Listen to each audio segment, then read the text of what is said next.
सबसे पहले तो गांधी जी के जन्मदिन पर ये जो इनिशिएटिव लिया गया है उसके बारे में क्या कहना चाहेंगे? आप कैसे जुड़े हो इस इनिशिएटिव के साथ? देखिए एक्चुअली एवरीवन नोज डेट कि आज 2 अक्टूबर है और गांधी जी का जन्मदिन है।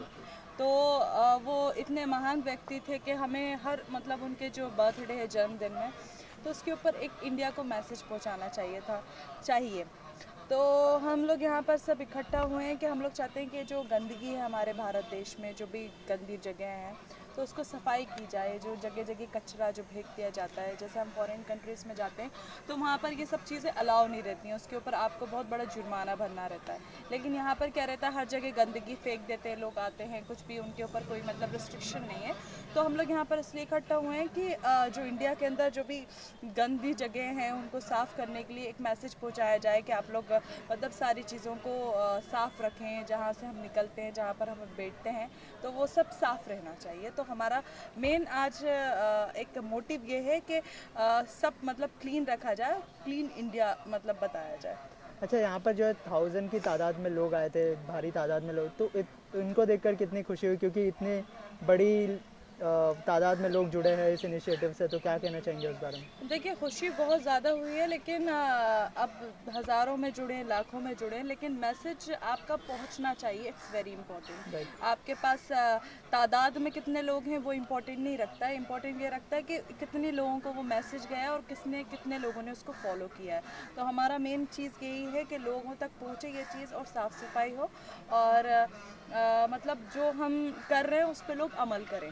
मोदी जी ने एक इनिशिएटिव निकाला था स्वच्छ भारत का, उसके बाद से ये अभियान चला आ रहा है, लेकिन लोग एक दिन करते हैं फिर दूसरे दिन भूल जाते हैं, तो उसके लिए क्या कुछ किया है आपने? कुछ सोचा है इस बारे में?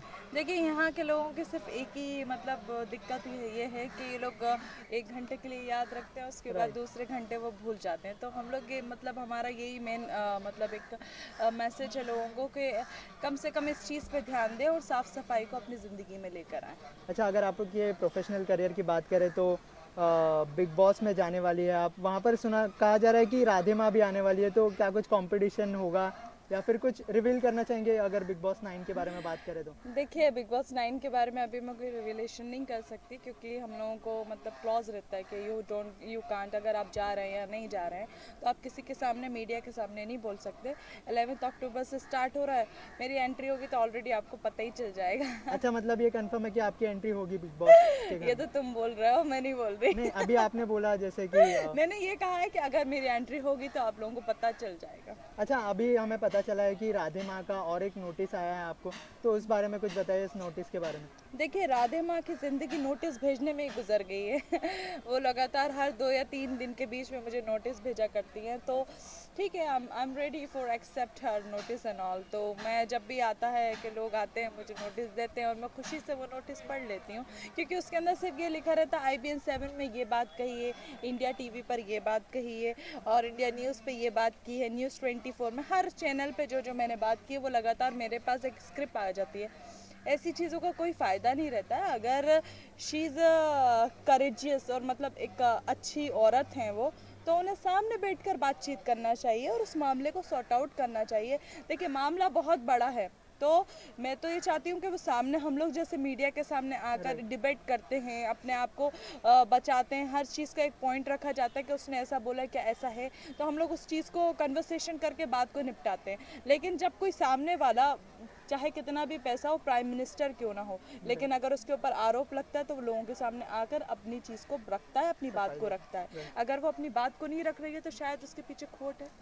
अच्छा, आखिर में इस स्वच्छ स्वच्छ भारत अभियान के बारे में ऑडियंस से क्या कहना चाहेंगे? कोई मैसेज देना चाहेंगे ऑडियंस देखिए को? मेरा मैसेज यही है कि अगर हम यहाँ पर आएँ साफ़ सफाई करने के लिए, तो उसे अपने दिलो दिमाग में सिर्फ एक दिन के लिए ना रखें, उसे पूरी ज़िंदगी के लिए रखें, और जो भी साफ़ सफाई है अपनी ज़िंदगी के अंदर लेकर आएँ, अपने डेली रूटीन के अंदर लेकर आएँ, और अपनी जो जनरेशन है उसको भी ये दिखाएं कि साफ़ सफाई बहुत ही ज़्यादा इम्पॉर्टेंट होती है, उसके साथ हमारे लिए नहीं, पूरे इंडिया के लिए बहुत ज़्यादा इम्पॉर्टेंट होती है। Thank thank you you so so much and much. All the best. Thank